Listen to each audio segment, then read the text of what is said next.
Any reason for the lectern? You making some sort of announcement, or? No, it's not for me to point at people and say there's fake news out there. I'm not going to call that one. So, no, I'm not sure, but I like it. Something to rest on. So, got the microphones all sorted. So, away we go. How have you rested on last week and reviewing it? Yeah, well, I think we had a few days to be able to sit in the disappointment of it.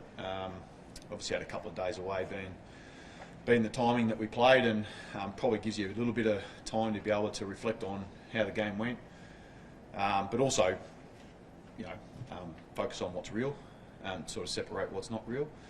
But there's a fair bit of honesty in it, and I think when you sort of address it, then you just move on to accepting it, and then how do we then action some of the things that have been really important for us over the course of the pre-season that we weren't able to execute consistently over the night. What was sorry, mate? Yeah, exactly. I was going to say what was real. Yeah. What was real and what wasn't real. Yeah. Oh, well, the big thing for us was that clearly the errors played a fairly significant part in the game for us. So over the course of the night, probably the weight of those got a hold of us a bit. So ability to be able to execute what we were after consistently across the night, we just weren't able to do. And we've spoken about this a fair bit, and the narrative hasn't changed for us, nor the focus. And that's we need to be able to defend better as a group. And if things aren't necessarily working in moments, how do you just stick onto that and make it hard for the opposition as well? And unfortunately, we didn't do that. So we gave a window to the opposition, and they took it. How did the players handle that sort of assessment as well? Did they take ownership as much as you guys would as well? Or? Look, you don't have to necessarily tell them certain things, but we also have to be able to be big enough to be able to accept that the standards weren't acceptable. So we don't miss that, and then we also don't miss the reinforcement or the opportunity to be able to look at what actually worked well. Because throughout the game we did put ourselves in a really strong position, and we did defend exceptionally well. But that was for a half, and we didn't for the other half. So that's the facts.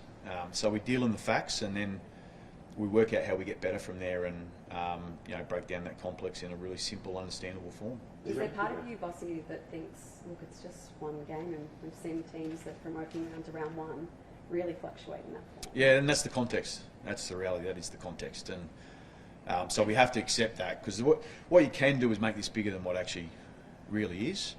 But you're also finding that balance that it also can't be ignored.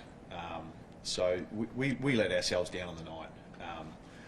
So it's almost like it doesn't matter what I say here today, it's what we do next. And that's all I'm sort of really concerned about is, how do we turn up tomorrow night? How do we bring the pressure we need to be able to give ourselves the chance to be able to perform well? And then, how do we, against a really good opposition, play us more often and take our moments when we get them? Pretty vocal reaction from some fans after that game. Do the players and group take that personally? Well, understandably so, because as a football club, we're all in it together. So for us, walking out there every single time we play, we want to make them proud. And we let ourselves down in certain areas. All I know though is that what we've built this club off over the last 3 years is being able to be, stick together, be stronger together, just come with an intent to make it as loud as you possibly can tomorrow night. It's our first home game of the season, and we want to pack it out. And that's one thing our supporters have always really brought, is just a real energy in the stadium. So that's what we're hoping we get. What we've got to give them a reason to as well is bring what we need to be able to play our part of the deal. And now at the end of the day, I just want our group to be able to be really connected, really enjoy their moments, embrace the little things. And then from there, if you can stay together as a team, then you can execute pretty well. What's the thinking behind playing Patrick Cripps in the ruck, and is that something we can expect to see regularly? Well, you would have noticed over the last couple of years he's played there a fair bit, so it's not unique. So I'd imagine he'd play there still a little bit from time to time, yeah.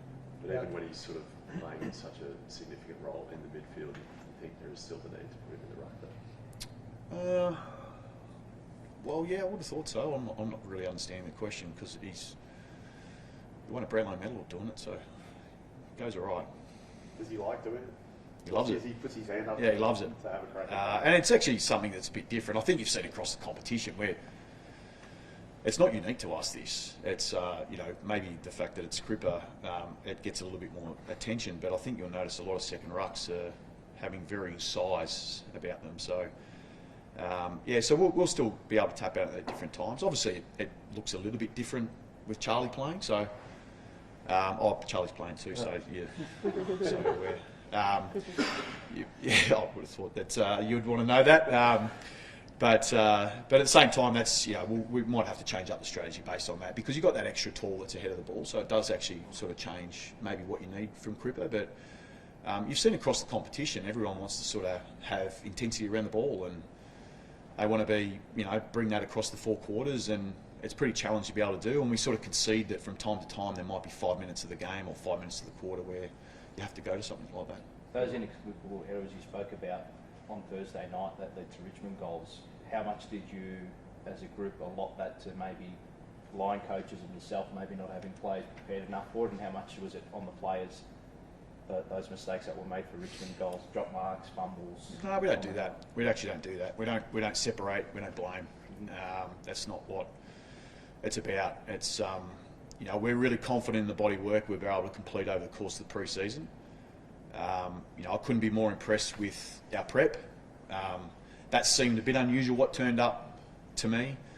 But like I said, I don't think that means it's not addressed. We're trying to find that version where we're consistent no matter the circumstance. Clearly the information we get back is that we're not that yet. But we're closing that gap. We reinforce the things that we want to play like. And sometimes in these instances when things don't go really well, you've got to double down on those things. You just can't sort of, okay, well, that didn't work, and there's a few errors, so let's go in a different direction. I don't think that's strong leadership. I think you're sort of folding to a noise, or if you want to call it to that. When you've been rehearsing something for a long period of time and you've seen it work and execute, we just need to make sure we transfer that on the weekend. Just on Charlie, could he have played last week? Just wanted to give him an extra week just to make sure he's completely right. It does help that he's got an extra week under his belt. Possibly could have done that last week, but I think it definitely would have been pulling the trigger too early. He's well and truly ready. Speaking to yesterday, he's just really clear and excited about being able to get back out there, and he's a performer. But again, we're not in this sort of conversation around that one person's going to make a difference here. Clearly, what makes the difference is that when we stay connected as an 18-man team, and we've spoken a lot about squad mentality, and essentially that's what gets the job done. So as we sort of look for the best version of ourselves, it has to include everyone, and we'll let the really good players try and bring their talent. Our role players need to be able to get their job done, but ultimately we've all got to buy into the same thing.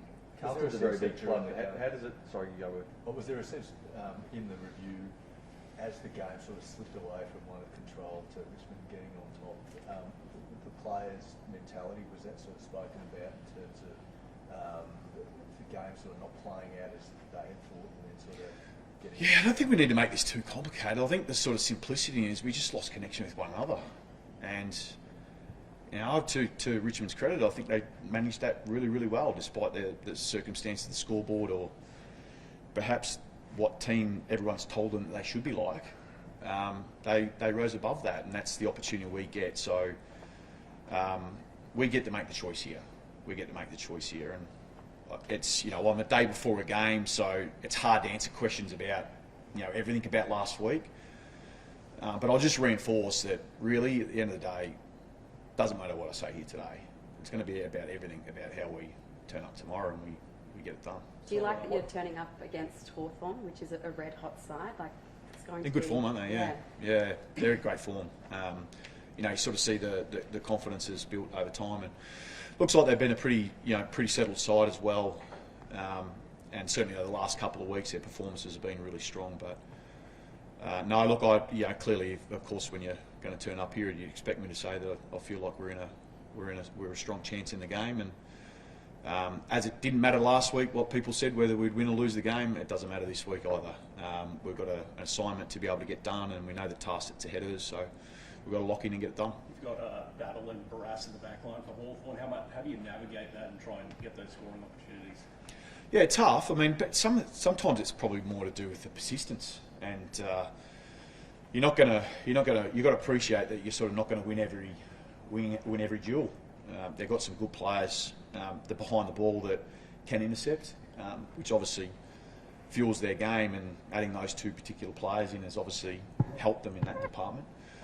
But again, I think collectively there's a response there that's needed. It's not going to sit on one particular player, because, as I'm sure even Sam Mitchell would say, is that they haven't grown the back of one person or one moment or one intercept. It's been about how they get their jobs done and how they stay committed to one goal and what they value. So we're yet to be able to display that yet, and we've got a body of work to come that we're prepared to. I guess it's our only opportunity to be able to get that right is to rock up tomorrow in the right attitude and bring the right intent and try and execute as best we possibly can. What does the team defence look like heading into tomorrow night? Because Richmond 55 rebound 50s last week seemed an astronomical number. Is it a personnel mix-up? Is it a mentality mix-up? What happens there with regards to, is it back six, back seven? What do you mean by 55 what? 55 rebound 50s for Richmond last week. Yeah, so some of that's the inefficiency. I mean, Yeah. and that's the balance in the good with the bad. So we talk about errors and probably inefficiency and over the course of the game not being able to take our opportunities. I mean, that's obviously goes into that. But we had 34 forward to centre turnovers. Now, you don't want to be one in that stat in the competition, right? So it's trying to find that balance. You want to be certainly in the top half. I'm not sure that's a number you want to win though, because it means you're sort of probably a bit too inefficient forward of the ball. And we've been that. So as recently as only a week or so ago. So this thing doesn't disappear. It's and last year we were a very efficient team on any mid turnovers. So for some reason on this night it didn't work out that way. So we've gone about trying to simplify it and sort of just give some clarity on what that needs to look like for us, so we do make the most of our opportunities when we get a chance. A reinforcement of you mentioned not rushing and panicking in those Yeah. moments, because it seemed in that last quarter everything was very, very frantic. So how do you reinforce that during the week at training in the review? Trying to reinforce it, cover off what we've been able to do over the last pre-season. Certainly been on the radar, and we still obviously weren't able to transfer that on the weekend. So that's something we're yet to do. But look, what we've done is try to go back to what we want to value and the roles. A little bit of a composure, how we go inside 50. But yeah, we lost some composure throughout the night. One of those was obviously how we went inside 50. So obviously we hope to get that correction.